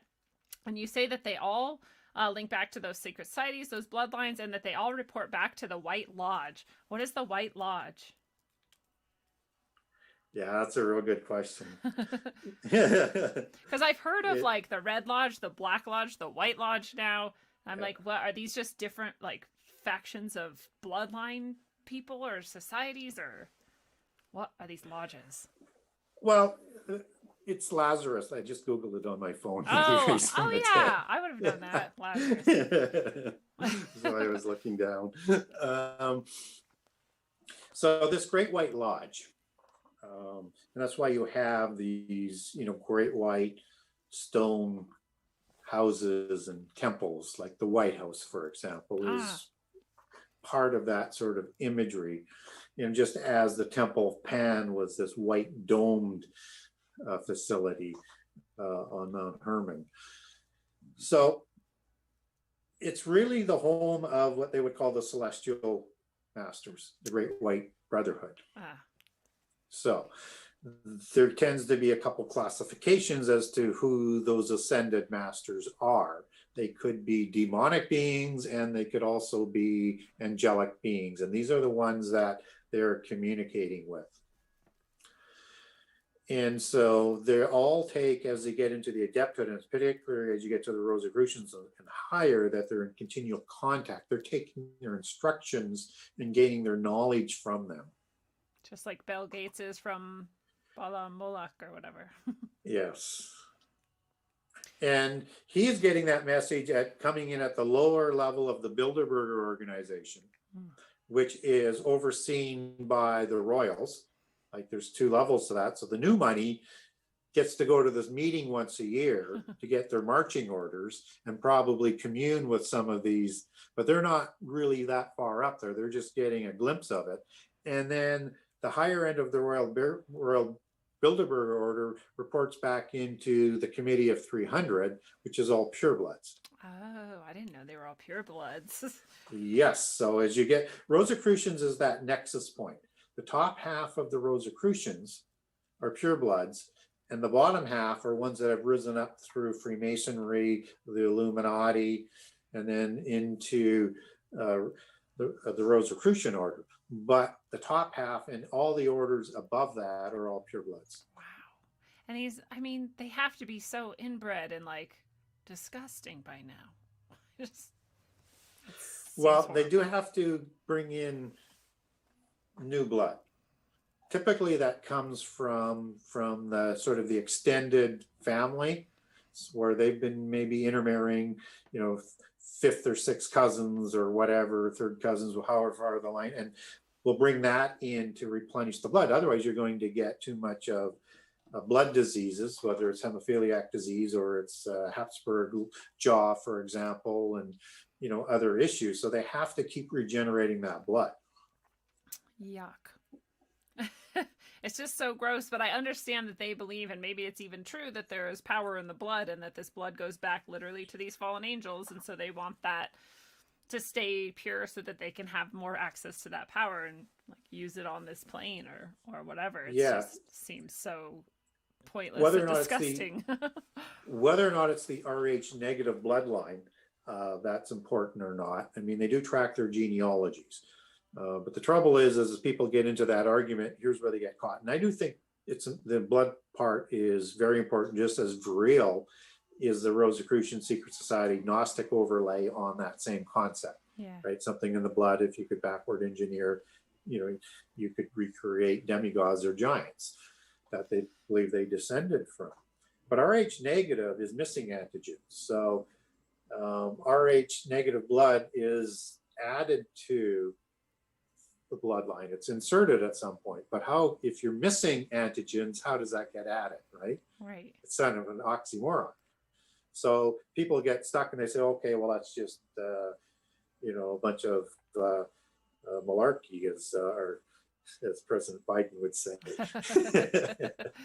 Sorry, a little humor. But the thing is that blood isn't what is passed on. It's manifested. It's created by genes, right? Mm-hmm. It's the gene, or the gene of Isis, as they like to call it, that will manufacture that Rh negative blood that is passed on. So that's why I have a chapter on the gene of Isis towards the end of the book to sort of kind of knit that back in and to give people an understanding, because I don't mention Rh negative once in the book because it's not sort of absolutely proven, but the royals believe in it. So, and the Windsors, for example, are O negative, for example. So there's a lot to the speculation, and then the traits of Rh negative people are, usually quite above average And that's sort of part of that mythos as well. And so it's that gene of Isis that mixes in with the human DNA, that starts to create Rh negative blood, as sort of the thought goes. And that's the same thing as the spark of the divine. The 1,000 points of light they like to talk about in their New World Order speeches that they want to collect. That's their spark of the divine. That's yes. Because isn't the spark of the divine the angels for us the spark of God? Like it's the breath of life and the Holy Spirit in us, right? Yes. Okay. And so they counterfeit everything. Okay. So for them, it's the spark of the fallen angels, which is the counterfeit spirit that was passed on to the Nephilim and the Rephaim. Wow, they're so meticulous. But I want to reinforce what you said, that you didn't include Rh negative in here because it wasn't proven. And I just want to draw attention to that, because everything in here is cross-referenced a million times, and it's all fact. Like, this is the most well-researched thing I've ever read in my life, and you don't include anything that is, you look at every single like ancient text and of various different religions, and you look at Manly P. Hall and just everything. So if anyone had any questions about that, let's put that to rest right now. And I let them speak for themselves. Yes, which I love. You have to. I mean, if you don't look at the other side, if you don't look at kind of everything, how would you know, right? So I love that you do that. I really appreciate that. And to make a leap again, the birthmark of Cain being that cross with the circle rather, with the red cross in it, like that blew my mind too, because you see that everywhere. As you explain, you see it in modern corporate, you see it in organizations, you see it throughout history. Like, wow. Yeah. Well, and again, we don't know whether or not that is the mark, but the Rosicrucians believe it, and that's their belief system. Yeah. So whether or not it is the mark or not, it's what's more important is that it's what they believe and it's what they do with that belief that's important. And that's why it's important to understand how they look at things and what they do, so that we can be better prepared for their deceptions. Yes. And, it was also interesting. There's another thought that it might be, there's a book out by Mr. Demon, who did the publication for the Lost Book of King Og. He's also put out a book called the Book of Lamech. And in there it says, and again, this is just another thought in terms of what the polytheists think. They looked at that mark of Cain was this pale white skin as that mark. And of course, Nephilim had pale white skin. Oh, because they're like the shining ones. Yeah. So, but anyway, but again, it's not scripture. It's right. Has more polytheist things in it than monotheist things. So it's very much corrupted. But it's interesting that there's different theories out there what the mark is. But the one that what I think we'll see more of will be that mark that they believe it. I think they actually might even call it the Rosicrucis, which is where the name Rosicrucian comes from. So yeah, because they don't really mind not hiding. They kind of want everyone to know, and that's their hubris, right? Which is part of what will be the way we notice them. So thank God for their hubris. And that circle for them is an Ouroboros. Yeah. So, which goes back to the serpent and everything. It's really, really, really intricate, and I love all the details you spell out. And I don't know how much more time you have. Do you have are we doing enough 2 hours? Do you have a half hour, or do you need to go soon? Or Yep. Okay. Yep. All right, because I want to get into you also document pretty thoroughly how they're not just obsessed with their blood and the bloodline, but they're obsessed with drinking blood. And there's all these examples throughout history of blood drinking. And we know, if we've, in our community especially, that blood drinking seems to happen at the elite level in the modern day as well. And you talk about how it's called starfire, which I thought was fascinating, because I hear this. It's not the first time I've heard the term starfire, but I've heard it mostly in, like, people take it as a name in, like, the sort of, like, hippie community or something, which is weird. And also that it's represented with the letter Q. And I didn't really understand why, but then I was thinking about Q, the Q phenomenon, QAnon, and I don't know if any of those things connect for you, or what you want to say about that. Yeah, I think so. I mean, I look at, QAnon for what they do as opposed to what they say they are, and they seem to be the flip side of the same coin. Yeah, Seem to have the same goals, just a rival faction. that's a good point. Q is also the letter that we would use in English for the Hebrew spelling of Cain. Oh, interesting. Yeah. Hmm. So Q is also a very important word, and is also used in some spellings in the occult for Kabbalism. Oh, yeah. Good point. So it has an important Meaning. letter to it. Yeah. Yeah, and they don't just choose these things by accident. Because I've also always been like, why Q? You know, like, why not? Yeah. Who knows what else? And, But and just to sort of connect that back to Cain in the Gnostic belief system, Cain is the offspring of Eve and Adam. So it would be a Nephilim creature. okay, this is exactly what I was going to ask you about next, because I don't actually understand why that would be true. And I also don't understand why there's confusion about whether or not Lilith birthed Cain or something. Yeah. Well, there's lots of versions in the Gnostic in Okay. terms of how these things come out. But where it overlaps into Christianity, which is where people need to be careful. It's one thing for what the Gnostics believe. So let's just talk about where the Lilith thing comes from first, so that it starts to make a little bit more sense. Yeah. And Lilith is a Sumerian character, Mesopotamian, has no business being related to the Bible whatsoever, and doesn't show up until somewhere around 500 or 600 BC in Judaism. Huh. Well, what happens is that King Nebuchadnezzar comes in, invades, destroys Jerusalem and, you know, a bunch of nations around them as well, but takes the people back to Babylon in exile. And that's where the Sumerian influence starts to come from. And that's where Kabbalism starts to take shape. And that is brought back, and it starts to intermingle with the Essenes, the Pharisees, and the Sadducees as part of that whole sort of makeup of Judaic culture. And back in Babylon, they lose the Hebrew language as a spoken language except for the rabbis. So for the rabbis to teach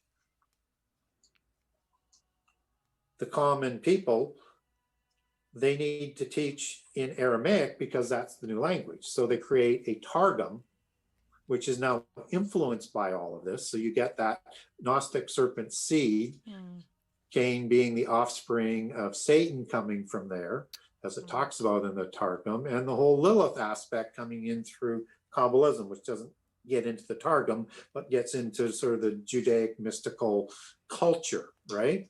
Right. And so that's where that sort of has its roots. And so we don't get that in the Bible, although there's a lot of people in Christians who don't use the Gnostic approach, but use different methods to assert the same thing.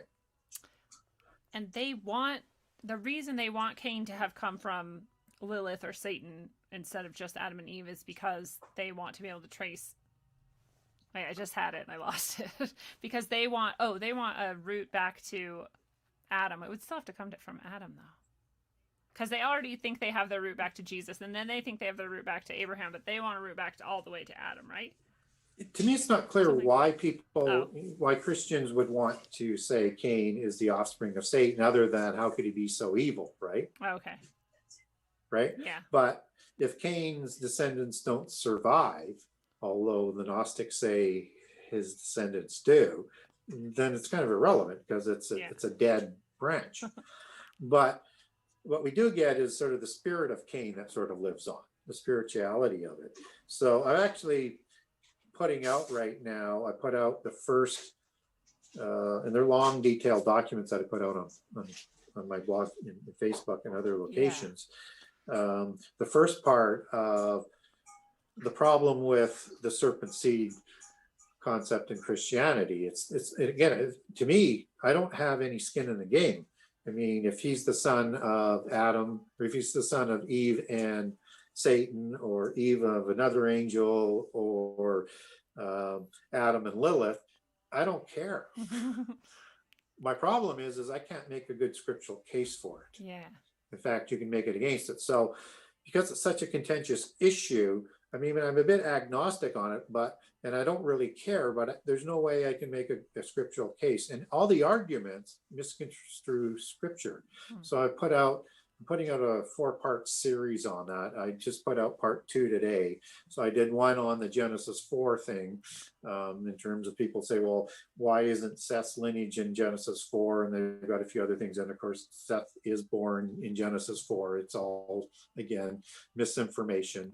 And I put out all the different defining of the words that they use today on Facebook, where they use fruit as an allegory for sex. They use desire, pleasant as an allegory for sex.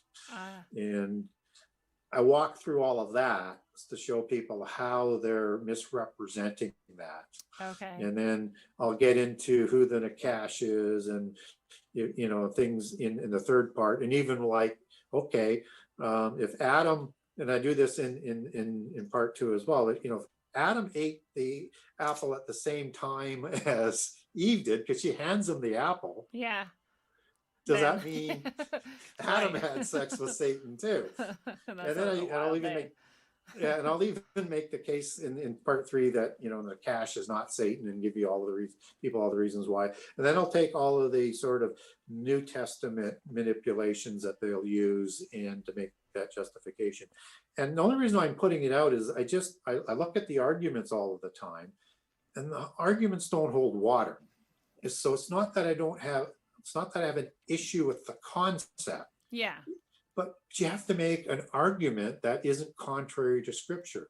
You're the most open-minded and unbiased researcher into these exact topics that I know of. So I totally agree that you have no bias, and that makes sense with the apple, because otherwise you could conceive of it as this sex with Satan or rape or whatever, but that misunderstanding of the fruit really clears things up. And I want to jump really quick, because Lilith, you had pointed out, was like a screech owl, and that's part of how you kind of understand that she's actually this dark, like, night creature that's screeching through the night and is actually kind of terrifying. And we get into how owls are consistently associated with this entire bloodline, this entire fallen angel thing. But there's this quote that I thought I had here about Job. I guess I accidentally deleted it, but it was something like in Job 29 or something, 29, somewhere in there, he says something like, I am the brother of owls and like the cousin of snakes or something. God, do you know what I'm talking about? No, I'm not familiar with that passage, but that would be quite cryptic. Oh, here we go. It's Job 30:29 in the King James Version. It says, I am a brother to dragons and a companion to owls. Yeah. And well, I guess it's during a parable, though, so maybe he's not saying it about himself. Yeah. Well, and what's interesting, because you have dragon, which is a flying serpent, whether it's an angelic seraphim or a physical nakash, as it would have been in one of its variations, and an owl. And of course, dragons, serpents, owls, and fairies are the 4 common allegories for the bloodlines, and goes back to right to the beginning. And we'll use the Sumerian one to make it sort of simpler. So in the Sumerian version, you have all of the kings and the queens basically depicted as serpents, and the gods depicted as serpents. And that is the dragon bloodline. But the Anunnaki are a bird-like god, just like you have a falcon god with Horus. And that's the raven allegory. So the raven, and it's not used as much, but the raven and the dragon are the patriarchal allegory of the bloodlines. And then Lilith, who is an offspring of Tiamat, which is a serpent dragon queen, and she's kind of a matriarchal dragon queen as well.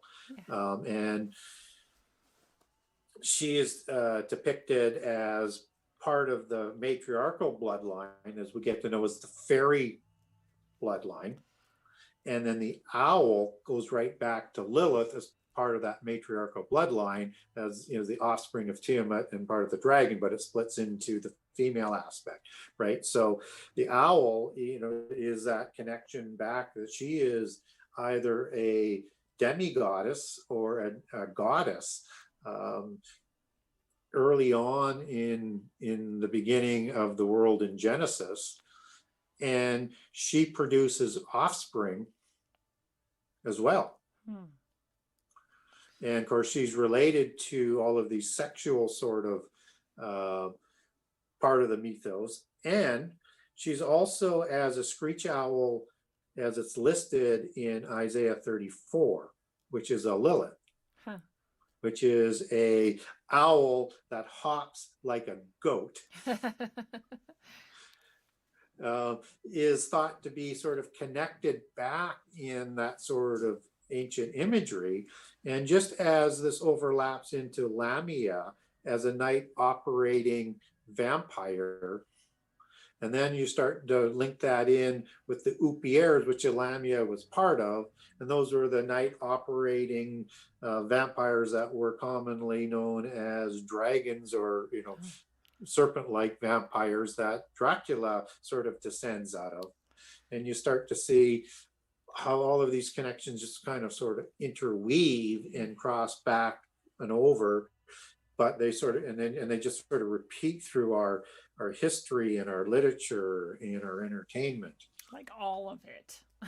All of it. And it's all enshrined in these ways that children especially are fed. I mean, I think we all are, but we can all look back at our childhood and be like, oh, elves, fairies, like owls and magicians and all of these things. Yeah.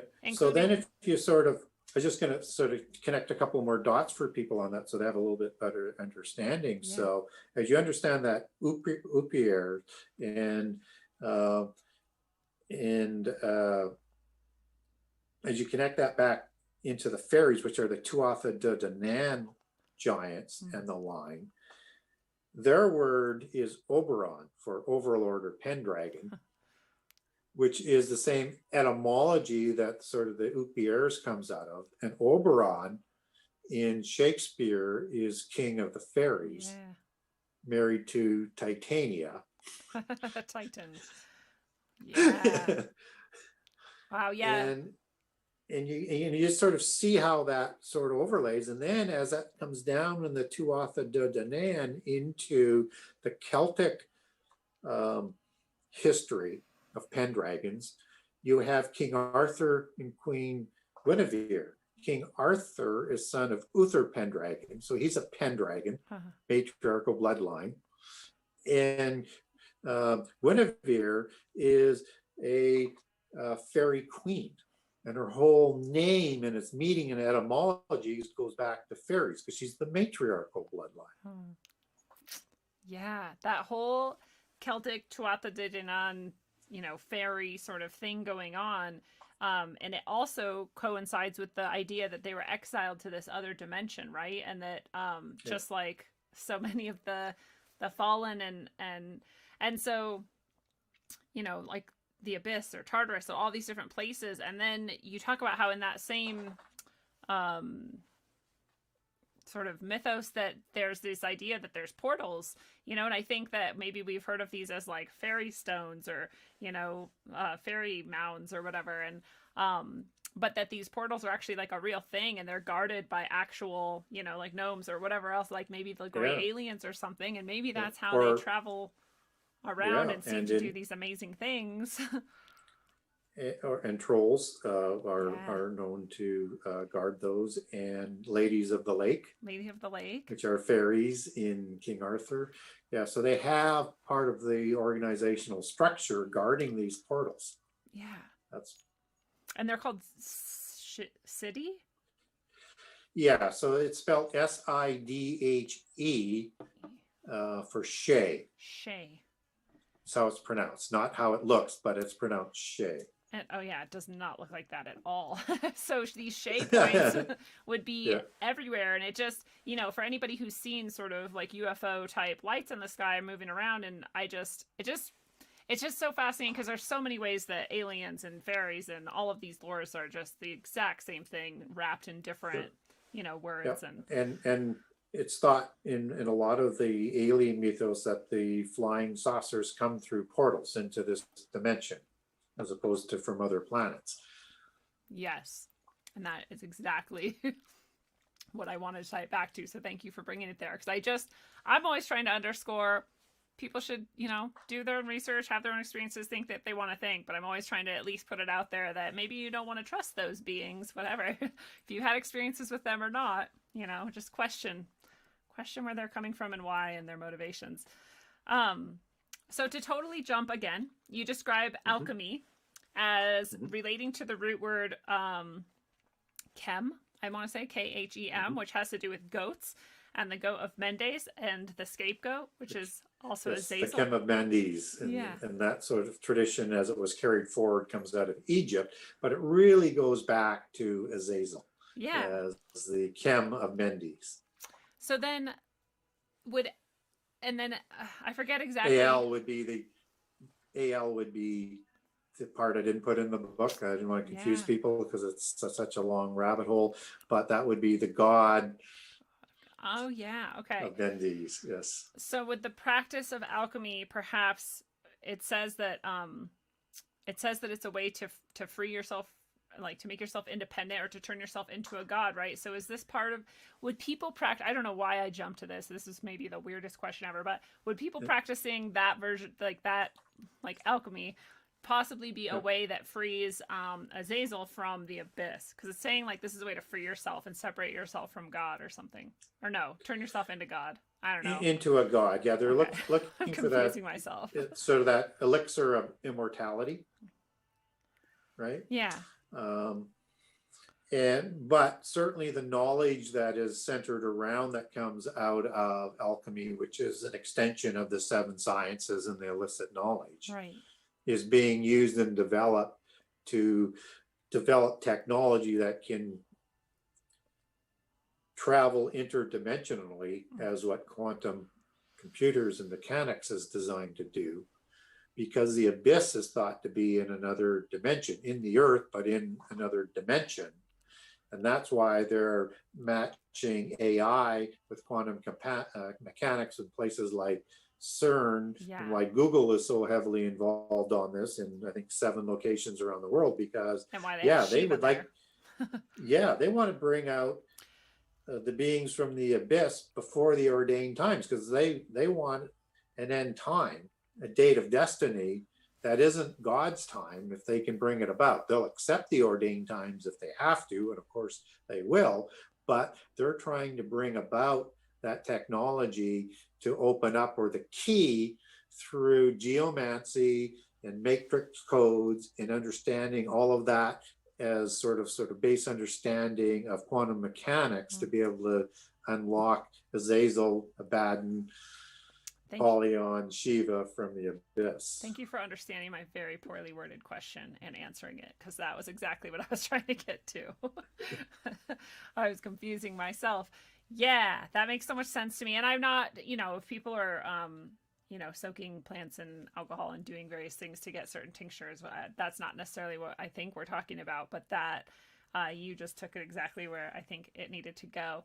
And then, you're talking about how, again, we jump around a lot, but I think people are following, but how this idea that Jesus's bloodline has survived is part of their, total deception. And they're going to reveal this, look, we have proof. Here's Jesus's bloodline. He was just a dude. And also look at this, stone we have, or this tablet, or whatever this is. And that also is going to convince people. They're going to be like, oh, wow, we misunderstood everything, right? And you talk about how this is both the tablet.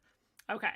The tablets of testimony, the emerald tablets, the table of destiny, the golden fleece, the archives of the masons, the hall of the records, the grail treasure, and the table of Ham. And it's all the same. It's all just one thing. Yeah.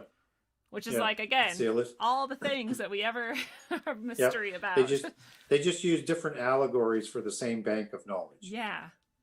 And they're going to pull that out too. And this is going to be all that we can know and all that we ever have known. Is that right? That's how the mythos goes. Yeah.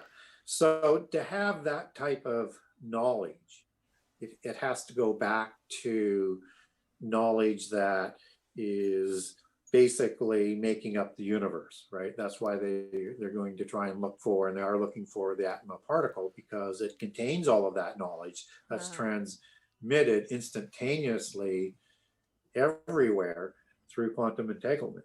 So that's what they're going to try. But this other knowledge that they're going to bring out is going to be already developed knowledge and technology that was used in ancient history. So there's two aspects to the knowledge. Interesting. Yeah, so the pearls of wisdom that people talk about is the same allegory. Okay. So yeah, again, and it's going to be so stunning for people. But I know it's not hopeless at all, and I know that that's part of the story as well. And it's just sad to watch people who are going to get deceived in so many ways. But I love that you underscore that, you know, God is not punishing us, but that our, you know, free will and our choices have always played this role. And that, you know, again, like we were talking about with the knife and the baby, it's like, well, at some point, if you don't let someone learn their lesson, they're just going to be making the same mistake. And I know this as a teacher, and any parent knows this, you know, and so you do have to give free will a chance, because that is the most powerful lesson. And now it's something that you just have internalized and you just do because you've chosen it, you know, and it's the most, it's the best way to do things. And those, both angelic and human, who chose to follow God, will get rewarded. Those who do not will be punished, and they can't say they didn't have free choice. Yeah, or that they didn't know. Like you said, that was the part that finally clicked for me with the mark of the beast. You do it knowingly. And I also like that you promote, just like you had to do to write this book, the various faiths reading each other's texts, especially the three Abrahamic faiths. You know, just because you probably want to get a point of view and make sure you've covered kind of all the bases, but also to have this thoughtful exploration in our hearts while we're pursuing these various things, instead of being, you know, set on a certain... and the Quran had some interesting things to say, and was, you know, very, very supportive of what's written in the Bible. But there was other connections why I wanted it in there. You know, both, you know, you have Islam, you have Judaism, and you have Christianity. They are all infiltrated by mysticism. And are, you know, some are more and more, and I think even Christianity to a great degree are being influenced more by Gnosticism. So you have in Islam, you have Sufism, which has, you know, put a big influence on Islam. And then you have Kabbalism and Essenism and other forms of Jewish mysticism that has really influenced Judaism. So you've got those things that are going to be sort of the epicenter for the deception of those three religions into the home ancient religion, and which is why I spend so much time on Akhenaten and Moses towards the end of the book, because that's the point that they will use to bring the three monotheist religions, Islam, Christianity, and Judaism, back to the what they would say the original religion, that monotheism went rogue. So it's Moses who starts that movement, and they reimagine and reinvent Moses as being a polytheist who was indeed educated at Heliopolis. But that he brought back that religion with the Israelites, not this monastic, monotheist rogue religion that happens sometimes around, I think they usually say at the time of the monarchy, to give the monarchy more prestige and pedigree. And so that is the rogue part that, you know, begins not only Christianity, which is an offshoot of Judaism, and also Islam as an offshoot through Ishmael. Right? And all of them have gone rogue, is basically what they're going to say. And those polytheist influences in the religions will be the parts that will turn that into turning a lot of those organized religions through the organizational structure and leadership over to the root religion that they all say goes back to Heliopolis, which is the second pillar after the flood. You have Babel, And then you have Mizraim and Hermes, according to the polytheists, going to Egypt that start the polytheist religions after Babel. And of course, that's the same religion that crossed the flood, which was the Enochian mysticism, the son of Cain, that, turned and partnered with the Nephilim to cause the apocalypse by the flood in the antediluvian times. It's just going to tie it all right back into that one world religion. Yeah. That they need people to run into head first. And you point out that there's going to be people with their head in the sand this whole time who just don't look at any of this, don't want to think about it, and that these are sort of the perfect pawns to kind of like carry the Mass Effect over the finish line or something. Because if you're not aware and choosing in awareness, then you're adding your fuel to the tsunami, which we see happening, I think, right now with everything that's going on as well. And for me, that's the big thing that I want people to do. Whatever you choose to believe, ask good critical questions, search it out, make up your own mind. Because just because you think, well, I'm not going to make a decision on religion, you've made a decision. Exactly. So you better be at least comfortable and aware with what you're deciding, and at least not being just sort of taken along in the flow of the current and dragged along and not know what hit you when you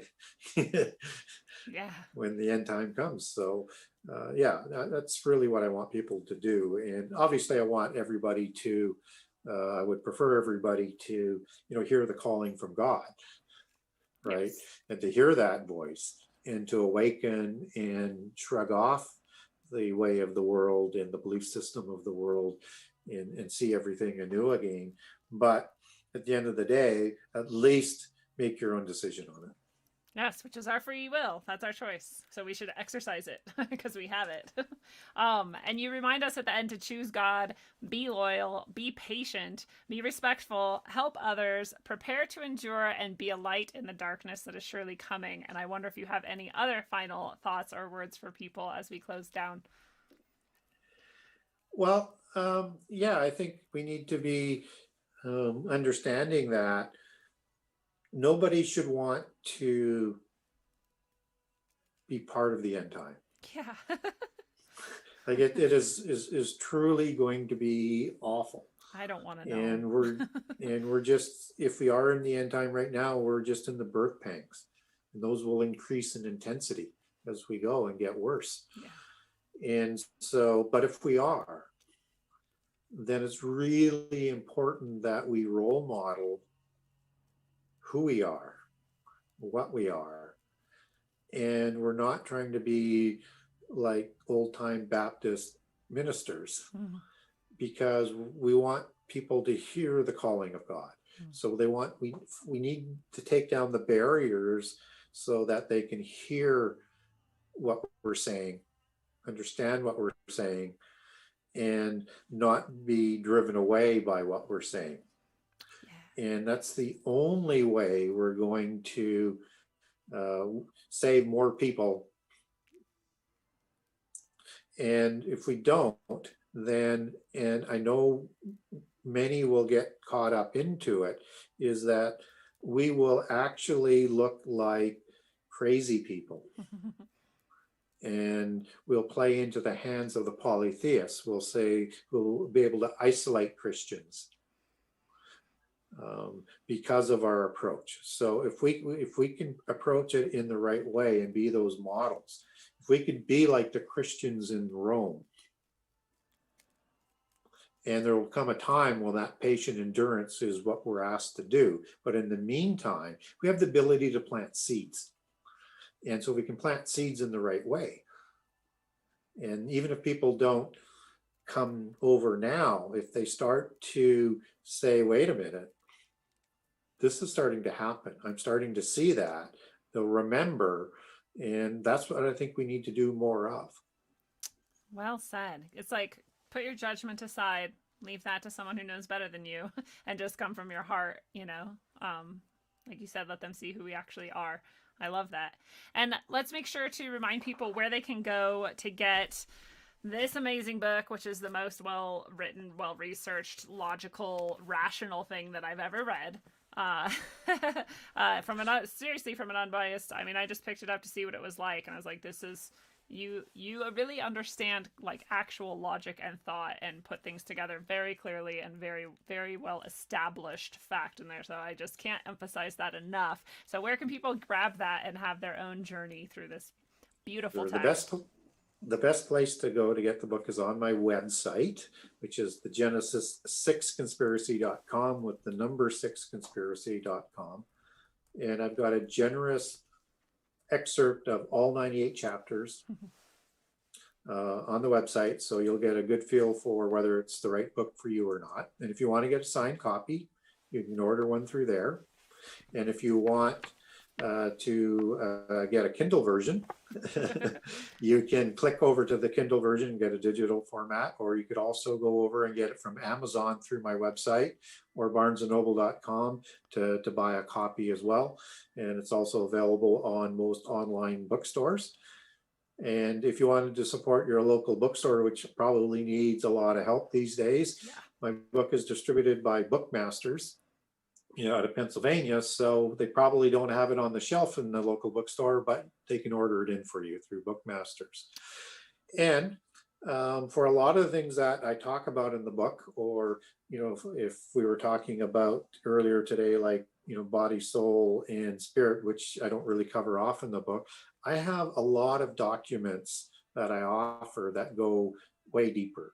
So whether or not you want more on Azazel after reading the book, or you want more on about the sons of God, and what about the Sethites? Were they that? I've got documents on that. I've got a lot of documents. If you want to know about the whole, I have a 14-part series on the Nephilim Wars after the flood, during the Exodus. So if you want to go way deeper into some of those things, just get a hold of me and through the website where you can contact the author.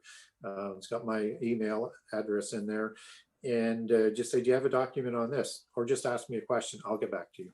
Yes, that is awesome. And what I really hope always, every time we are talking, that people take advantage of that, because you are very responsive and you have so much to offer. So I hope people reach out for any questions that they have. And, you're very open-minded and very approachable. So people listening should take advantage of that. And I hear there might be an audiobook in the works. Is that... Was I not supposed to mention that? Well, I've been disappointed a few times, because it's a difficult project with the size of the book. Yeah, that's true. The words, audio files. Yeah, so it's an expensive project, and so a lot of the issues get to be cost versus return. Good point. And then other people say, well, no, I'll just do it and we'll get one done. And they go, no, wait, it's take me forever to do. It's long. But there is one that's been working on since August. They are experiencing a lot of spiritual attacks, but they continue to move forward on it. So I'm hopeful on that one. So hopefully down the road. Yes. And anybody who's into prayer, give your prayers to that project, because they would, I think, appreciate that help. Well, thank you so much, Gary Wayne, fellow travelers of the path. It is a beautiful thing. This has been your analog, electric, concentric dose of wisdom according to the wildly rational and well-measured and well-researched Gary Wayne. Gary, thank you eternally for everything that you have done. Thank you for being here tonight. And hopefully we talk again soon. And to everybody else out there, there are, I think, 3 options here, the way I see it at least. And one of them is not to discount Gary Wayne's exhaustive research, because that is watertight, beyond the standards of anything that I've ever seen. And I mean that literally. So instead, we can either, 1, ignore it entirely because we don't care about it or it doesn't feel important to us. 2, accept that the Bible is an accurate historical record, and if so, all of the conclusions that Gary Wayne has made here logically follow as further fact. Or 3, negate that the Bible is accurate historical record and follow the alternative history and interpretation path that the exact secret societies and bloodline worshippers have exalted and taken great pains over thousands of years to manipulate into place. There's no other options as far as I can see. There are the blood-drinking baby eaters, the ignorant, and the distracted, and then there are those who value their soul and its connection to God. Let's not imagine that there are not multitudes of others who do not feel that they fit in anywhere in this construct, but let's also not forget that they are part of the plan of the blood-drinking baby eaters. They are the part that does not engage, and that they hope gets swept up in the ever-rising tide of the onslaught of what these powerful forces have brought to fruition over meticulous and painstaking thousands upon thousands of years. I know where my understandings and where my soul lies. How about you? And until you know your soul beyond any shadow of a doubt and stand firm in your own personal connection and faith, travel well, aim for balance, and always look inside first. Mwah. Yeah, come on, Rat Kings, baby. It's the rap machine. Yeah, check it. Great bearded pirate, my motherfucker unknown. Yeah, come on. In the place with my fist up, meaning I resist the bullshit that they feed us and lead us. This is just a part of the process, man. Just watch this, cause this shit's about to get crazy like a mosh pit. We lost it, toss it, let's start it again. Cause now with technology, with smarter men and women, this is the beginning, not the end. If this is the message of hope that I send, look on your TV, it's a culture of death. They'll keep on lying to the very last breath. We keep on striving and spreading the truth. It's hard to survive in this world for the youth. The door is closed, the old world is dead. Let's have an age of understanding instead. I'll include you and you include me. Let's see what we can build with some positivity. Let's go, you're moving too slow.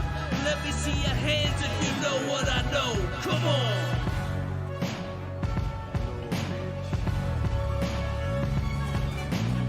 Rap like mummy, ain't no dummy in my rhyming. Started flowing freestyling, now they rhyming loud silence. On with the violence, bodies piling with the gray bearded pirate. On your TV in 4K 3D virtual reality. Casualty of urban warfare. I know but I'm not scared, just prepared and aware. Shining my light through the tunnel of hope. Into the rope, but I'ma give it one more pull. Till the family is full. Take the bull by the horns and lead it to the slaughter. That would be harder and you would be softer. Sometimes I'm a monster and you forever imposter. Which is champagne and lobster. This royalty, the way it was supposed to be. Hopefully the new door opens and the old one closes. With way more focus and growth to mold us. And the truth that they should have told us.